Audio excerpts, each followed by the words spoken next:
នឹងមានអ្វីកើតឡើងប្រសិនបើប្រទេសប៉ូទុយហ្គាល់និងប្រទេសអេស្ប៉ាញចូលរួមជាប្រទេសមួយនេះនឹងធ្វើឲ្យញាក់ភ្ញាក់ផ្អើលពីទីក្រុងលីស្ប៉ុងទៅបាស៊ីឡូណាពីពូរ៉ាតូទៅម៉ាឌ្រីតក្លាយជាប្រទេសទាំងមួយសហភាពអ៊ីបេរីសត្រូវបានបង្កើនឡើងម្ដងទៀតលទ្ធផល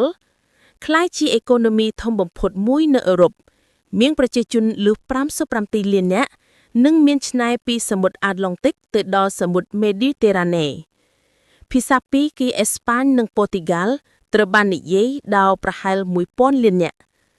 សហភាពអឺរ៉ុបភ្លាមត្រូវបានគ្រប់គ្រងដោយរដ្ឋធំមួយនៅភាគខាងត្បូងទេសចរណ៍កើនឡើងយ៉ាងច្រើនអាមេរិកឡាទីនការតភ្ជាប់នឹងតឹងខ្លាំងជាងមុននាវាចររួមរបស់ពួកគេគ្រប់គ្រង Gibraltar សមុទ្រអាត្លង់ទិកនិងសមុទ្រមេឌីតេរ៉ាណេតែក្នុងនយោបាយការរក្សាទុកសាមគ្គីគ្នាមិនមែនរឿងងាយឡើយប៉ុន្តែប្រសិនបើពួកគេអាចធ្វើបាន Iberis ត្រូវបានចងក្រងជាអំណាចពិភពលោកមួយ